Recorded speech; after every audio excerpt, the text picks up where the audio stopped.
Bhagavatam. Now, what was that like? It was certainly ecstatic. And a little detail about the Gopinath deity. The Gopinath deity, it is said that Lord Chaitanya disappeared through the knee of the Gopinath deity. There's a mark on the deity's knee. So very prominent, very important in his pastimes is the Gopinath deity naturally, because he's in the mood of the gopis worshipping Krishna, who is Gopinath. The deity today is sitting with folded legs, because when Chaitanya Mahaprabhu left this world, they were almost the same age, Gadadhar and Lord Chaitanya, which means Gadadhar was only 48 years old. But his feelings of separation from Lord Chaitanya were so prominent that he was unable to place the garland and place the ornaments over the crown and the turban, etc., on the deity, and so the deity said, "I'll make it easier for him." And so we see legs which are only there during the Kartik month. And other than the Kartik month, you don't see legs. You see what you see at the top image, because the deity is cross-legged in the asana. Remarkable. So here's the painting with the Bengali names underneath everybody. And this very same gift of Srimad Bhagavatam is something that our founder Acharya gave to us from the very, very beginning. Before he even came to America, he began the project of translating the entire Srimad Bhagavatam. And as we know, he was very fond of the publishing and the distribution of transcendental knowledge, particularly Srimad Bhagavatam. Of course, many other literatures as well. And one of the foremost pieces of this Srimad Bhagavatam is the story of Prahlad. When the Chaitanya Bhagavat says, I like this very much.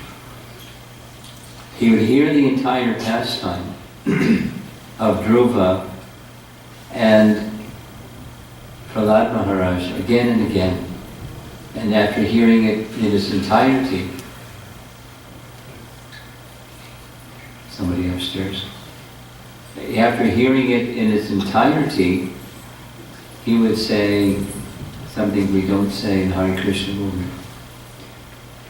Recite it again. Say it again. Say it again. We want to hear something new and different. But the message of the Bhagavatam is relished in the association of like-minded persons who want to hear the topics again and again and again. Because by again and again hearing, the sweetness comes, like chewing a gulab jamun, or making sandalwood paste. This rub, this circular motion, and the fragrance comes out. It's already there in the wood, but it's even more so, more prominent as you're making the sandalwood paste. And it has a very cooling effect. So Srimad Bhagavatam is like that also. Hearing again and again. So since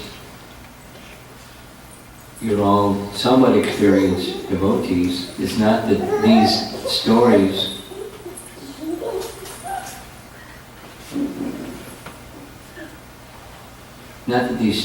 these narrations you haven't heard before, but that the purpose of hearing again and again is so that the sweetness and the pure devotion of Prahlad can rub off on us.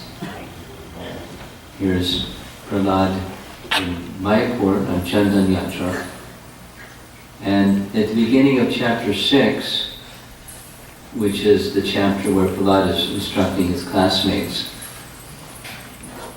Here's what Prabhupada writes in the introduction of the chapter. By accepting the lotus feet of Prahlad Maharaj, who is in the Parampara succession, one will be able to understand the mode of spiritual life. In accepting this mode of activity, there is no need for material qualifications. I'm going to go through that again. There's 4 parts. By accepting the lotus feet of Prahlad Maharaj. Now, how do you accept the lotus feet of Prahlad Maharaj? Because he was present in Satya Yuga, not Satya Yuga anymore. Where do you go to find Prahlad Maharaj to accept his lotus feet? Maybe he doesn't. Maybe it's not possible. But it certainly is possible. And how is it done? Is by hearing from and abiding by the instructions of, or taking the instructions to heart, submitting oneself to the speaker, in this case it's Prahlad. That's how you can accept the lotus feet of someone. Through their instructions, internalizing their instructions, living by their instructions. That's the meaning, accepting the lotus feet. And who is in the Parampara succession, that is, he heard from Narada Muni. So what he's speaking is from Narada Muni. He's speaking in the Parampara succession. He's authorized and bona fide and qualified.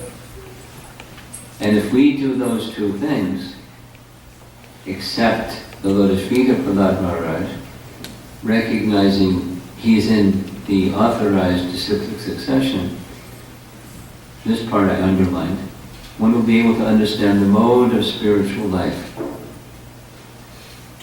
Now, spiritual life, out there in the spiritual marketplace, there's too many different ideas of what spiritual life is. For us, in simple language, it's bhakti, a bhakti life. But the mode of bhakti is perfectly exhibited by Prahlad Maharaj. Mode or the mood, the way, the internal, the heart, the deeper feelings of spiritual life. Later in the 10th chapter, this is chapter, we're going to be discussing chapter 9. Here is reference to chapter 6. Chapter 10, one of Prahlad's prayers, he says to Lord Nrsimhadev, knowing that in this world there is the overwhelming influence of the modes of ignorance and passion on the conditioned souls, knowing this you have sent me. Sent from where? He's a Vaikunthavasi. He came into this world under the instruction of Lord Vishnu to relieve us, conditioned souls, from the influence of passion and ignorance. Only the bhakti process can do that. Say it again. Only the bhakti process can do that. Because in the mode of goodness, there's also negative ignorance and passion, and Shuddha Sattva is accessed by bhakti. So he teaches Vaikuntha life. He lives it by his example, and he teaches it by his words. So we'll be able to understand what it is. Just like, so there's theory, and then there's the example of the theory. Like say, you can read about ideal household life.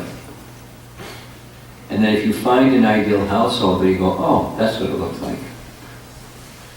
Or brahmachari life. Oh, there's what a brahmachari looks. It's not everyone is the same, but we have examples, then it makes the concepts very clear by example.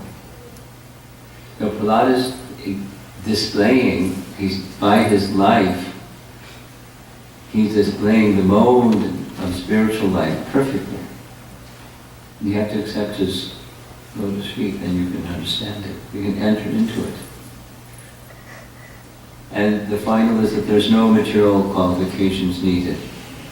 And you'll see this in his prayers. He says it over and over again. Although there's no need for material qualifications, that is, born in a demoniac family, imagine having Hiranyakashipu as your father. Yuck. Etc. No education from the formal education standard. What is his position? Disqualified. No material qualifications, but highly qualified. He's one of our 12 Mahajans. He appears as Haridas Thakur. Commonly, we think of Haridas Thakur as Lord Brahma because we're used to hearing Bhaktivinoda Thakur making that statement in Navadvipam Mahatmya, when Lord Brahma, after the Brahma Vimohan Lila, went to Mayapur to undergo austerities. Lord Chaitanya appeared before him and told him, "You'll take part in my pastimes and you'll become Haridas." That's what we're used to hearing. But in Chaitanya Charitamrita, Chaitanya Mahaprabhu personally declares to Haridas during the Mahaprakash Lila, "You're not different than Prahlad."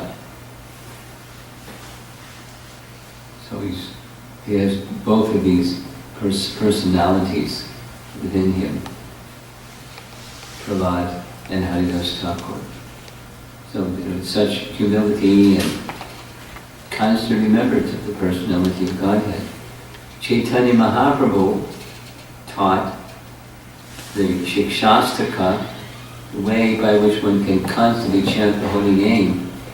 And the qualities that are described there are the qualities of Prahlad Maharaj, perfectly exemplifying those qualities.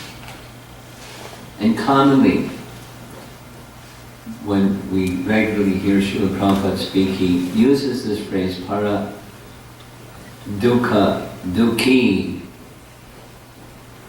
to describe the quality of Prahlad. His dukkha is the distress of others. This phrase, para dukkha dukhi, so Prahlad wasn't concerned for his own well-being. He was concerned for the well-being of Prabhupada's word, the fools and rascals of this world. He has affection for them. He's distressed by their distress. For him, for myself, I don't need anything. I just remember you. Everything's nice. But there are so many people that are struggling, and that's too painful for me. So this is the Prahlad, Paradukha. The phrase is found in Raghunath Das Goswami's book, quoted in Chaitanya Charitamrita, where he's describing Sanatana Goswami. In this book, the title is here.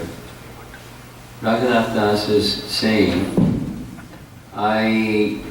with humility, I had no taste for spiritual life. I was addicted to material enjoyment, right, Raghunath Das? Addicted to material enjoyment. But the kindness of Sanatana Goswami overwhelmed me. He forced me to drink the nectar of bhakti, and now I can't live without it. So he is kind to the distressed. That's where this phrase comes from, paradukha. In Nectar of Devotion, there's a similar quote where Prabhupada writes from Nrsimha Purana, Lord Nrsimhadev says, anyone who prays unto me and takes shelter of me becomes my ward, and I will protect him always from all sorts of calamities. We're about ready to begin the prayers. This is just like getting a picture of who is the speaker, Prahlad, and who is he speaking to. His prayers to Lord Nrsimhadev. So we'll get the right perspective. Did Dhruva come visit here? The devotee that has this hidden deities and places of worship of Lord Nrsimhadev. Has he come here with his big book? He's not coming. Not come here? Do you know who he is? Some of you don't know who he is. Dharmadma's son, Dhruva, he first appeared in the Back to Godhead magazine some years ago because, like some of you, he grew up in a devotee family. And from childhood, he had a fascination of Lord Nrsimhadev.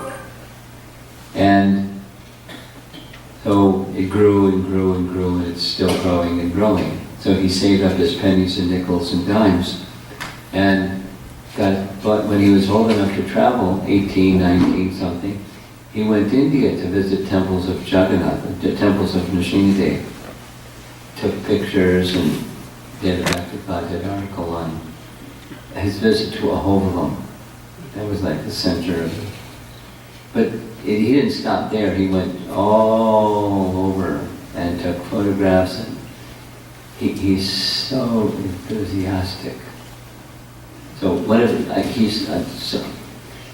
our paths crossed somewhere in Florida in December or something like that, and he was like just bubbling over to Sringa Bhakti. And one of the things that he shared, specific to this, it's not just Vaishnavas that worship Lord Nrsimhadev. He went on for about 20 minutes about Shaivites worship Lord Nrsimhadev, Muslims worship Lord Nrsimhadev, because it gave specific examples, the places that he visited where this is the case, because they all see him this way. He's the protector, because there's danger in this world. And he's worshipped as the Supreme Lord who gives protection. Well, I'll take his word for it. He doesn't make up things. Now, we didn't have time to have any photographs of those places where they worship Nrsimhadev at a mosque, because, you know, in Islam you don't worship deities. It's a no-no. Any case? He's a protector. He always gives protection. That's his nature. He appeared in that particular form specific for Prahlad Maharaj.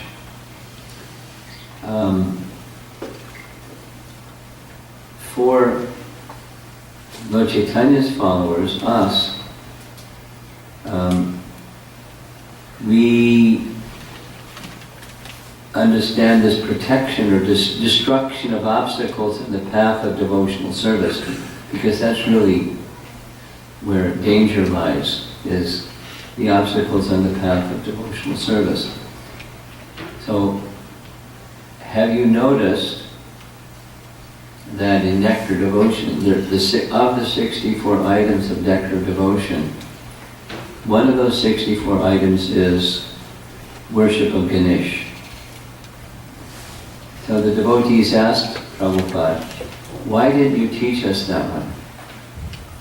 And Prabhupada said, because if you worship Ganesh and you have your material desires, he will help you overcome the obstacles to fulfill those material desires and you become more entangled. And therefore we worship Lord Nrsimhadev. And the explanation goes like this. From Brahma Samhita, would you like to recite the verse together? Yad pada pallavidam nidhayam Vande pranam samaye saranadhyaya Vijnanimam malasya jagatrasya Govindamadi purusham nahamam bhajami.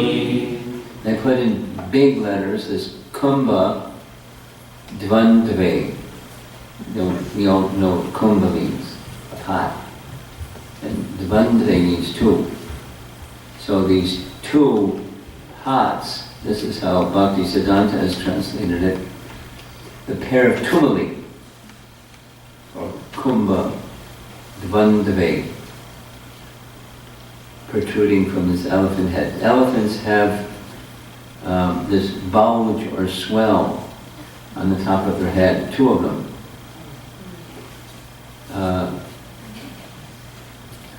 In a common use of this term,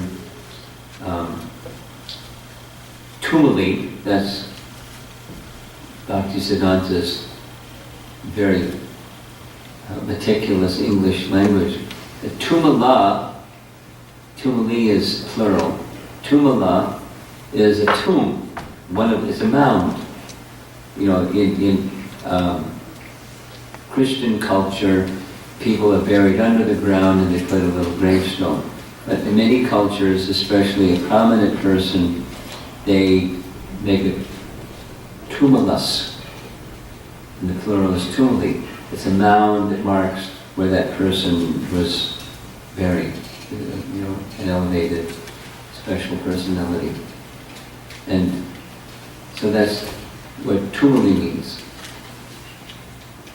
I adore the primeval Lord Govinda, whose lotus feet are always held by Ganesha, upon the pair of tumuli protruding from his elephant head, in order to obtain power for the function of destroying all obstacles in the path of progress of the three worlds.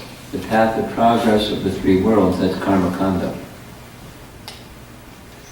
And Ganesha removes obstacles for achieving the fruits of Karmakanda rituals. But for Vaishnavas, we don't perform Karmakanda rituals. We perform devotional service.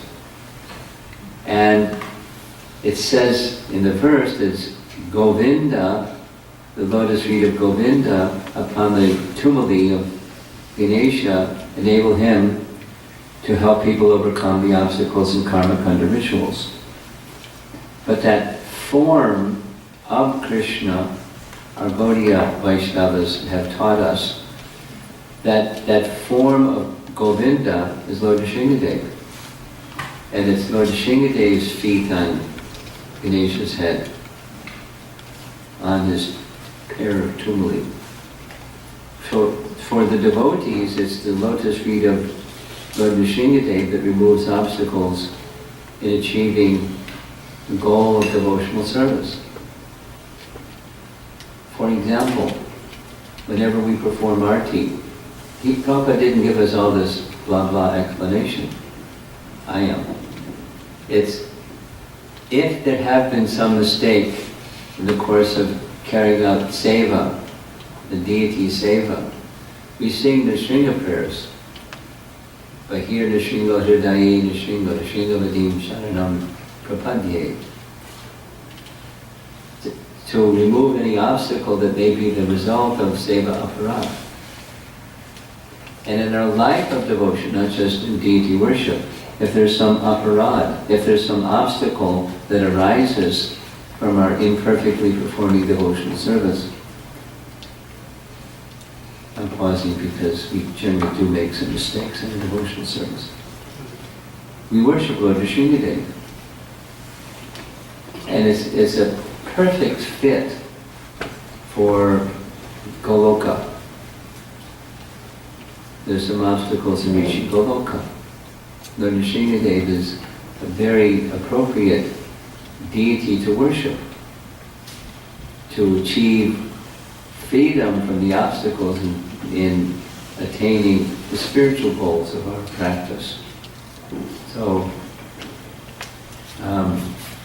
one more, I find it interesting, detail. There's a reference in a book written by Rupa Goswami that details the avatars of the Lord as they appear in this world. Sanatana Goswami's book is Brihat Bhagavatamrita. Diminutive language is Laghu Bhagavatamrita, but it's a really thick book. And it's just describing the avatars of the Lord. That's what the subject matter of the book is. So it speaks of Lord Nrsimhadev in this way. Some of the different varieties of avatars are mentioned here, these names. And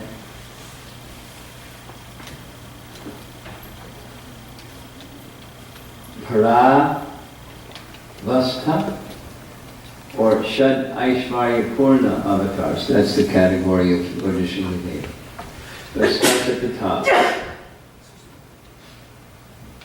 Prabhava, some incarnations in the Avesh category in power are the four Kumaras, Narada and Prithu.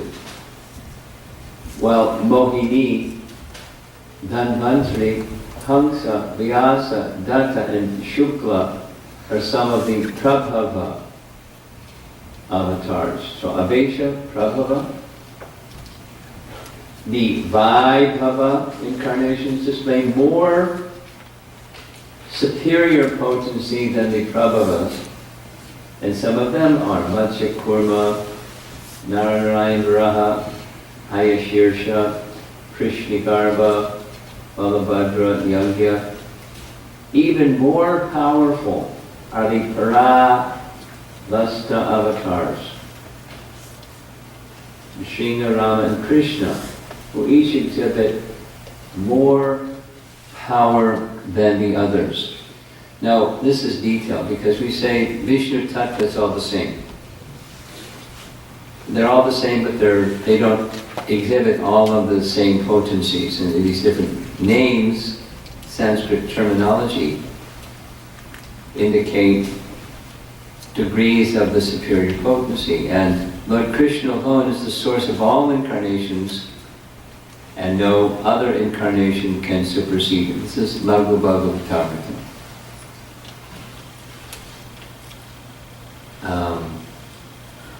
So there's a special position of Lord Nrsimhadev and Lord Ramachandra. There are these 6 Shad Aishvarya, the 6 opulences. And we generally say, Bhagavan, he has all 6 opulences. And any one of these are in the category of Bhagavan. However, the 6 qualities are fully manifest in Nrsimha, Rama and Krishna. Thus they are considered Paravasta. The relation between the other two, Nrsimha and Rama, and Krishna is like lamps. Lit from the lamp of lit from the lamp of full 6 powers. This is Laghu Bhagavatamrita quoting Kladva Purana. So we have this image, Departure Eva from the Samhita, and Krishna is the original lamp from which the other Shad Aishvarya Purna avatars are manifest. The others have that potency, they just don't exhibit them in the fullness. That's the understanding I have, anyway, from what Rupa Goswami is expressing. One more point and we'll begin the prayers. Lord Nrsimhadev appeared before the churning of the milk ocean in the reign of the 6th or Chakshusha Manu. He appeared before the appearance of Lord Kurma. It's Again, Laghu Bhagavatamra reference. He displays abundant power, he gives joy to Prahlad, he destroys ignorance of the devotee. He's effulgent like the autumn moon. He possesses the head of a lion. In his mouth resides all eloquence. Upon his chest resides Goddess Lakshmi. In his heart resides knowledge.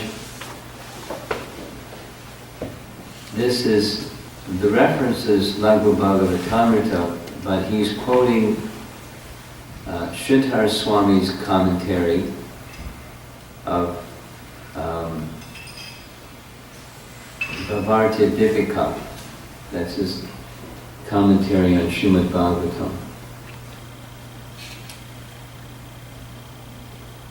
His hair shook the clouds, his glaring eyes stole the effulgence of the luminaries in the sky, his breathing agitated the seas and oceans, his roaring caused elephants to cry in fear.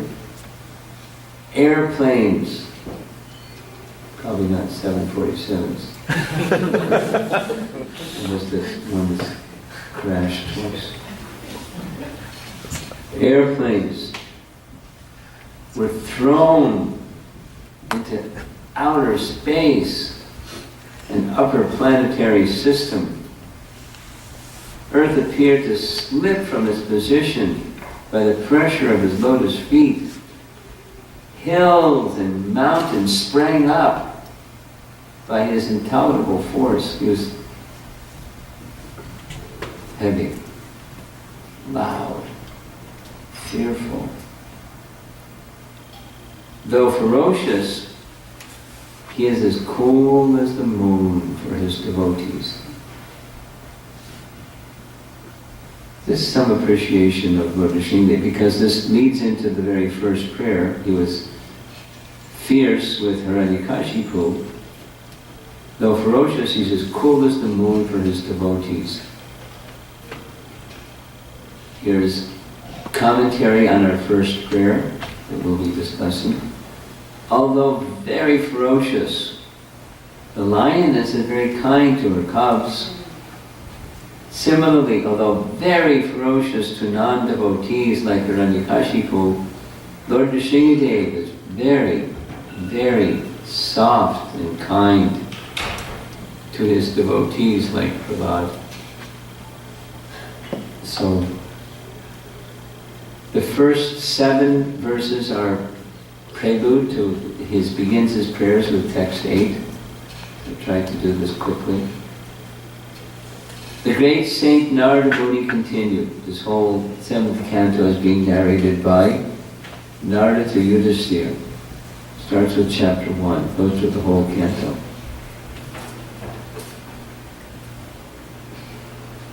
The demigods, headed by Lord Brahma, Lord Shiva, and other great demigods, dare not come forward before the Lord, who at that time was extremely angry.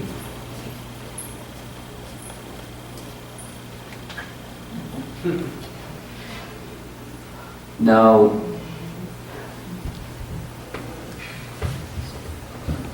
who was that anger for? We know that Prahlad said the anger was for Hiranyakashipu because of his offense to Prahlad. And someone may ask, people do ask, you worshipping that? That's your God? So here's a quote. This is now from a summary explanation of the pastime in Prabhupada's words. Being checked by them, that's Jai Vijay, the sages cursed. Being agitated by the material qualities of passion and ignorance, you are unfit to live in the shelter of Madhudvisha's lotus feet. which are free from such modes. It would be better for you to go immediately to the material world and take your birth in a family of most sinful asuras. Now, what does the name Madhu Dvisha mean? Madhu is the demon that was killed by Lord Vishnu at the very, very beginning of creation. Madhu and Kaitava. Madhu Sutana is the name we normally hear, but Madhu Dvisha. So, the Kumaras, they're filled with the Lord's Gyan Shakti. So they know all this history. Even before them was Madhu and Kaitava. And Madhu and Kaitava were killed by Lord Vishnu. So you don't have any place in Madhu Dvisha's abode. So you may know, Prabhupada named one of his disciples in Australia, was a GBC for a long time. Very, very effective leader. Prabhupada loved him very much, and vice versa. And his initiated name was Madhu Dvisha. So he tells a story that one day when serving Prabhupada, he asked him, what's the meaning of my name? And Madhu, Prabhupada said, Madhu refers to the Madhu demon who was killed by Lord Vishnu. And Lord Vishnu towards Madhu was Dvisha, or envious. And Madhu Dvisha Prabhu said, Prabhupada, how can Lord Vishnu be envious? He's the all-powerful controller of everything. How can he be envious? And Prabhupada's answer was, anything is possible for Krishna, any emotion in its perfect form. Everything that exists has its origin in Krishna, but there's no passion and ignorance. It's Shuddha. Shuddha Sattva, pure transcendental anger. So there is such a thing as transcendental anger. Commonly, Dvisha is inimical or being envious. But Krishna, to protect his devotee, Prahlad, assumed the form of Lord Nrsimhadeva. He was Dvisha. So they were afraid. Krishna also became filled with anger when grandfather Bhishma was going to kill Arjuna. He picked up the chariot wheels ready to smash him.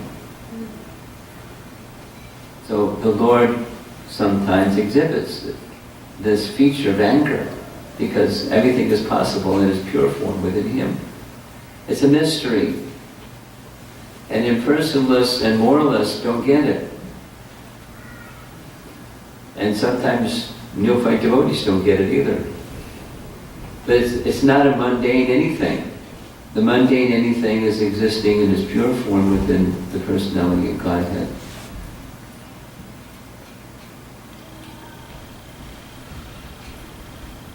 He exhibited his anger when Durvasa Muni was confronting Maharaja Ambrish. And there's other examples. Here's Prabhupada explaining this principle. So, lecture on this first verse. These bad habits, kama, krodha. Kama means lust, krodha means anger. So if they are also coming from God, then how we can neglect it? How we can reject it? So there is no need of rejecting. That is the Narottam Das Thakur's. You cannot reject. That is not possible. As you are a living being, there must be kama, krodha, lobha, moha, matsarya. You cannot reject it. You cannot make it zero. That is impersonalism. But it has its proper use. That you have to know. Unless you know the proper use of everything. Proper use means it must be used for Krishna. Then it is proper use. Otherwise it is misused.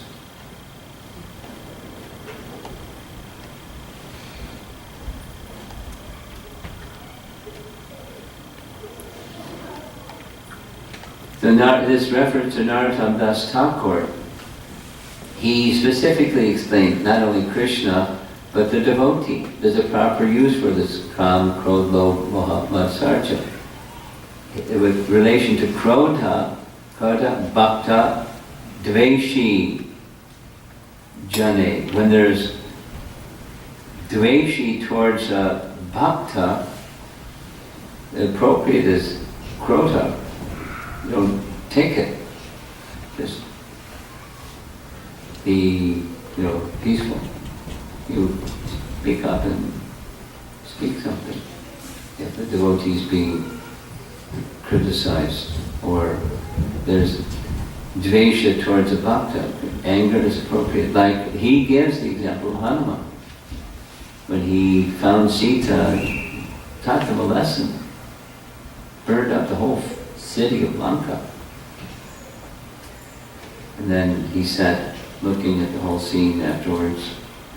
Or another nice example, really good example, is Arjuna.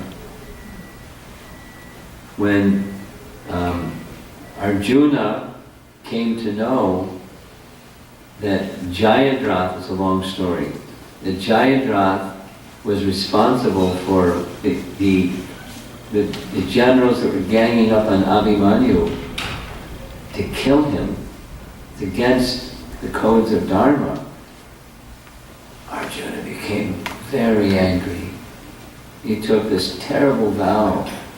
Tomorrow, before the sun sets, I will kill Jayadratha. And if I fail to do that, I'll enter into fire.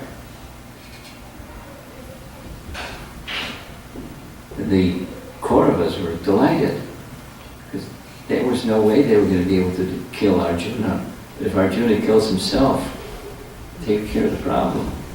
And if Arjuna is killed, then all the other Pandavas will be discouraged. All they have to do is one thing: protect Jayadratha. So Krishna came to Arjuna that evening and said, Arjuna, why'd you take such a terrible vow? And Arjuna said, because I knew you'd protect me. And sure enough, that's what happened. There's details. Sure enough, that's what happened. Krishna ordered that Karna be killed by Arjuna.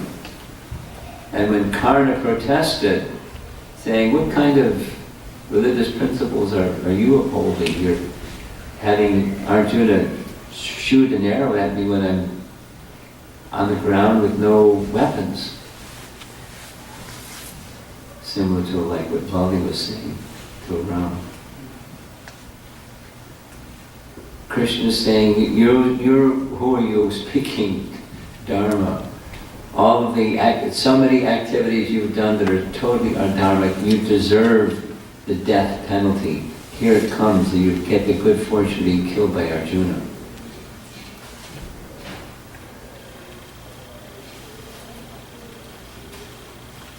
I don't think we're going to get very far in these prayers. 20 minutes before 9. The goddess of fortune, Lakshmi, was requested to go before the Lord by all the demigods present, who, because of fear, could not do so.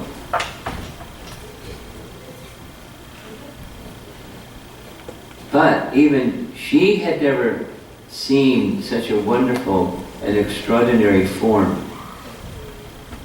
of the Lord. and thus she could not approach him. Now there's, you see these color coding things. The ones in red, Drishtva tam mahad adbhutam. This adbhutam is this state of wonder. And it says that she had never before seen such a wonderful form. But how's that possible? She always serves the Lord. She certainly sees him. And is there not a form of Lord Nrsingadev in Vaikuntha Loka? There certainly is a form of Nrsingadev in Vaikuntha Loka. And she's the goddess of fortune at his feet.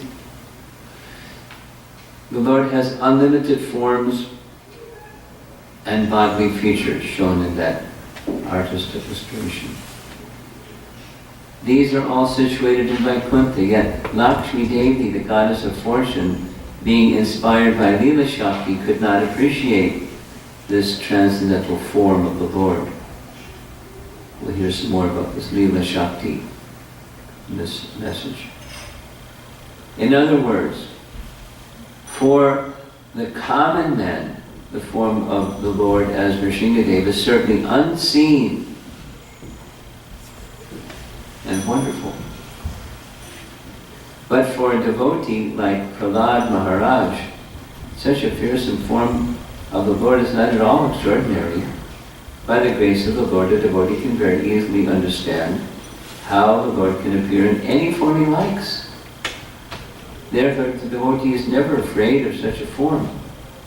Because of special favor bestowed upon Prahlad Maharaj, he remains silent and unafraid, even though all the demigods, including even Lakshmi Devi, were afraid of Lord Nrsingadev. So here's Vishwanath Chakravarti Thakur's explanation, covering the first two verses of this chapter.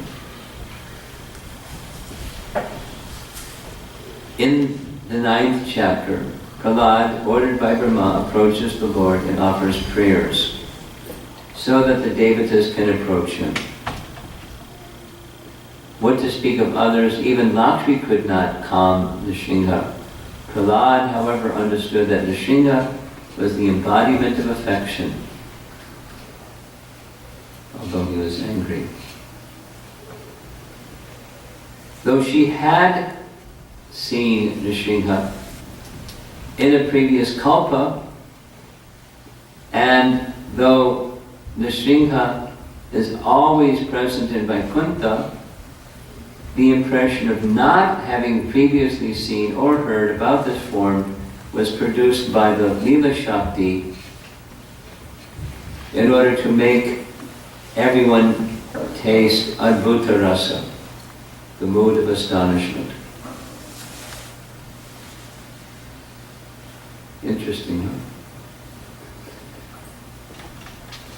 In Nectar Devotion we find that there are 5 primary and 7 secondary rasas. Adbhuta rasa is one of the 7 secondary rasas. Astonishment, Adbhuta Shringa.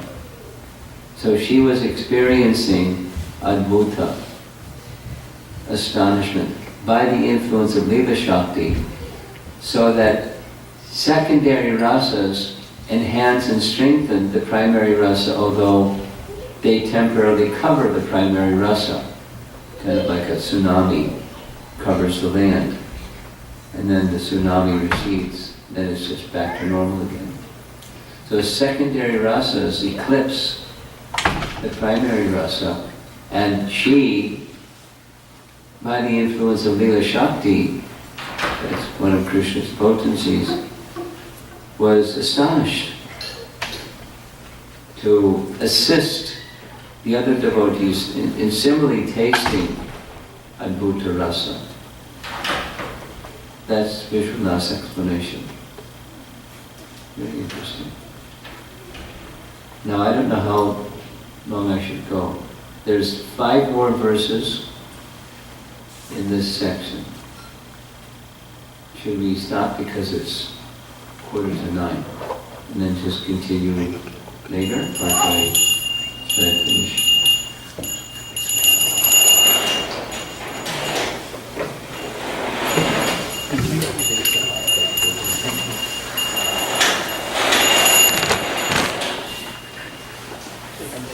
Until 9 o'clock. Finish at 9 o'clock. Yes? Yes. Okay. Okay. Here's the next verse out of 7, number 3.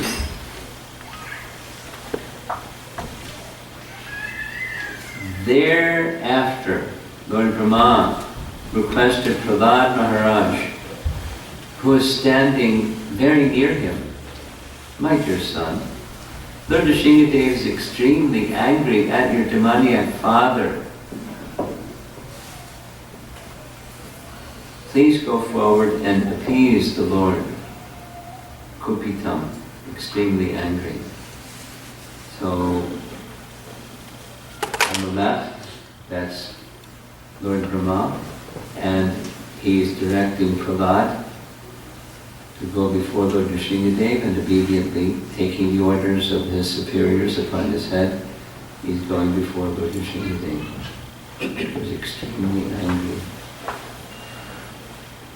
O king, although the exalted devotee Prahlad Maharaj was only a little boy, he accepted Lord Brahma's words. He gradually proceeded toward Lord Nrsimhadev and fell down to offer his respectful obeisances with folded hands. Here's a nice image of Prahlad with his folded hands, coming before, respectfully and submissively before Lord Nrsimhadev. So I put in big letters, Kripaya Pariplutaha and Kritabhayam. So we'll see the meaning of those words. When Lord Nrsimhadev saw the small boy Prahlad Maharaj prostrated at the soles of his lotus feet, he became most ecstatic in affection. That's this Kripaya Pariplutaha.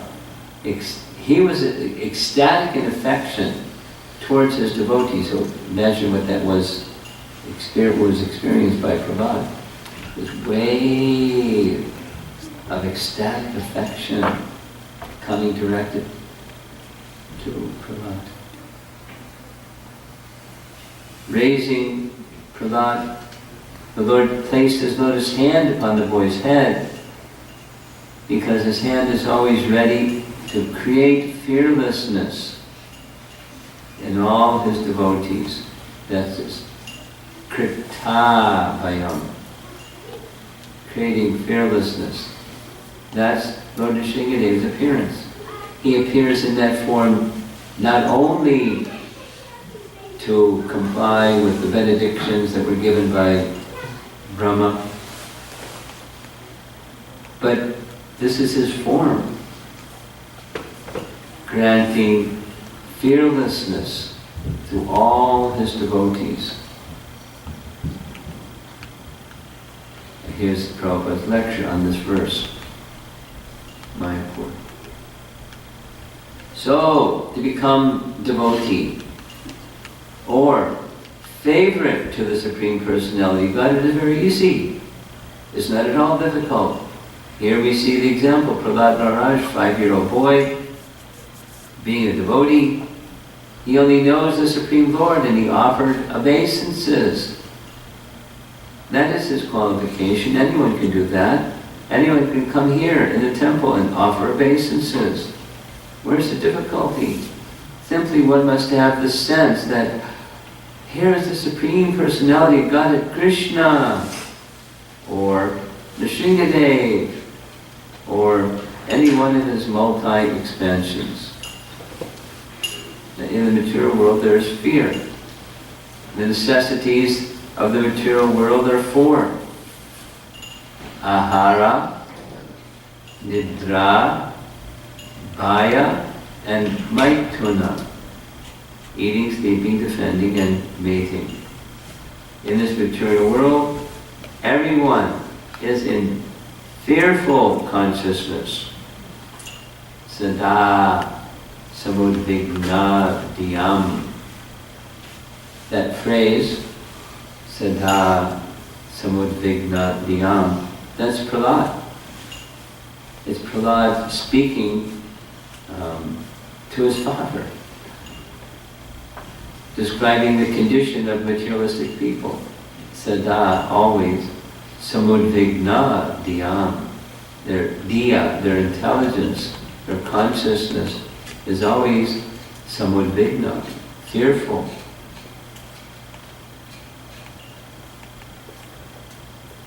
So how to overcome that fearfulness? The only means to make everyone fearless is Krishna consciousness. The devotee's hope of becoming fearless is to chant the holy name of Lord Nrsingadev. Yato, yato, yamitato, Nrsinga. Wherever we go, we must always think of Lord Nrsingadev. And this phrase, Kritamayam, his hand was placed on Prahlad's head, creating fearlessness. Of course, he was already fearless. Now he's super fearless. 2 more verses and we're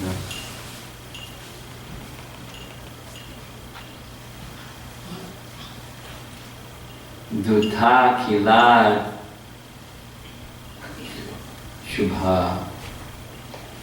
By the touch of Lord Nrsingadev's hand on Prahlad Maharaj's head, Prahlad was completely free from all material contaminations and desires, as if he had been thoroughly cleansed. Therefore, he at once became transcendentally situated. Paratma Darshana. Prabhupada uses this phrase, the Bhagavatam, Paratma Nishtam, Paratma Darshana. Transcendently situated, and all the symptoms of ecstasy became manifest in his body. His heart filled with love, his eyes with tears, and thus he was able to completely capture the lotus feet of the Lord within the core of his heart. He was instantly elevated to Bhava Bhakti and Prem Bhakti. He was overwhelmed with ecstasy.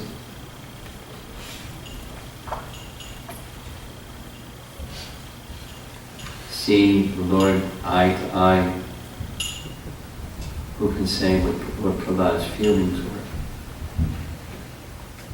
And the final verse, Prahlad Maharaj fixed his mind and sight upon Lord Nrsingadev with full attention. Ekagra manasa susamahita. Susamahita. Complete trance. With a fixed mind, he began to offer prayers and loves with a faltering voice. So the word susamahita means very attentive or fully fixed. It's the same as samadhi. The ability to fix the mind in this way is the result of yoga siddhi, mystic perfection, as it is stated in the Srimad Bhagavatam. Jnana vastita tadgatina manasa pashanti yam yoginaha. Prabhupada quoted that so many times. One attains yogic perfection when he is freed from all material diversions and his mind is fixed upon the lotus feet of the Lord. This is called samadhi, or trance, straight from the purport of this verse. Dhyana avastita tatpatena manasa pashanti yam yogina.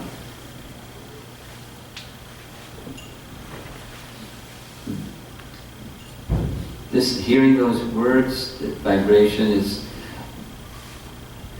for me, I just have to think of Prabhupada because he spoke them so many times. And what is that stage of samadhi? According to Bhagavad Gita, chapter 6, samadhi is beyond nirvana. Nirvana is something that's taught by Buddhism, But what's beyond nirvana is Swarupena Vyavastati, the real life of the living entity. That we learn from Srimad Bhagavatam when Shukadeva Goswami is explaining what mukti is. Mukti is, he doesn't say it's beyond nirvana, it's beyond nirvana. Nirvana is cessation, and mukti or samadhi described in the Bhagavad Gita, it's the real life of the living entity. Beyond what we're not, who are we? One's negation, but what's our real activity? What's our healthy activity? Not knowing that, it just stops with negation.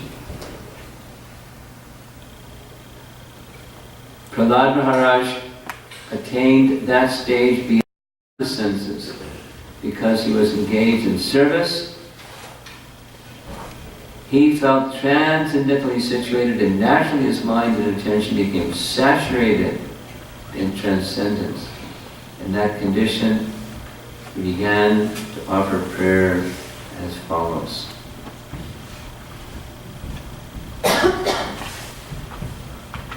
That's the end. Srila Bhagavan ki Jai.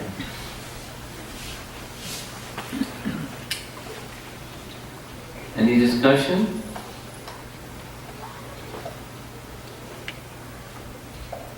Yes.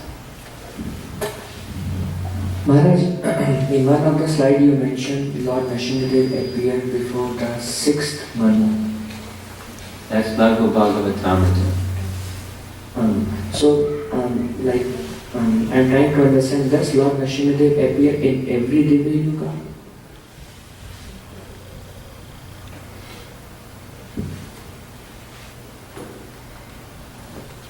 I'm not sure.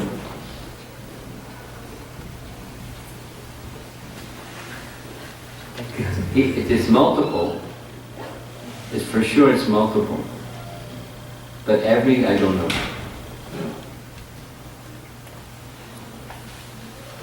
Thank you. Yes. Maharaj, you were mentioning that Kama, Krodha, Matsarya, it cannot be rejected but can be used in the service of the Lord. I was wondering, how could Matsarya be used in the service of the Lord? Well, you know the example of the iron rod put into fire? You know, yes you do. There's iron and there's fire, and they're different. But you put the iron into fire, it becomes warmer, it becomes fire. You touch it to something, it ignites, it's fire. Although it's iron, it's become fire-like.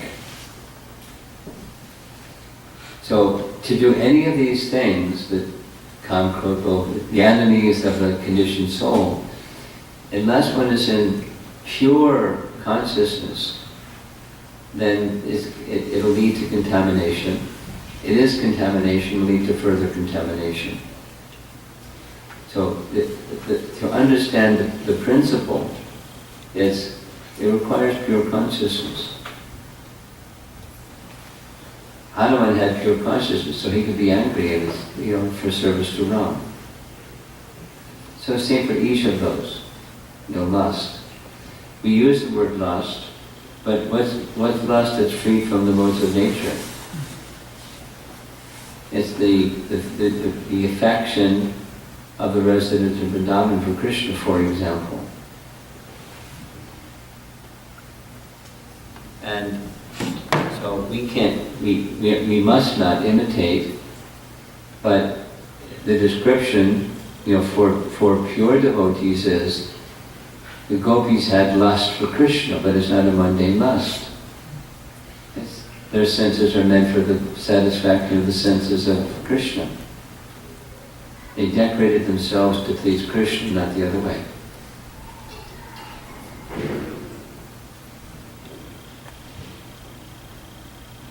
I tell you what, I'll do a little research and see what specific example Narottam Das Thakur gives, because he gives examples for each of the six. Because we're speaking about anger, he speaks of Hanuman as, for example, exhibiting anger. So now I'm curious to know what Narottam Das Thakur says about this one. I'll do that little research and let you know.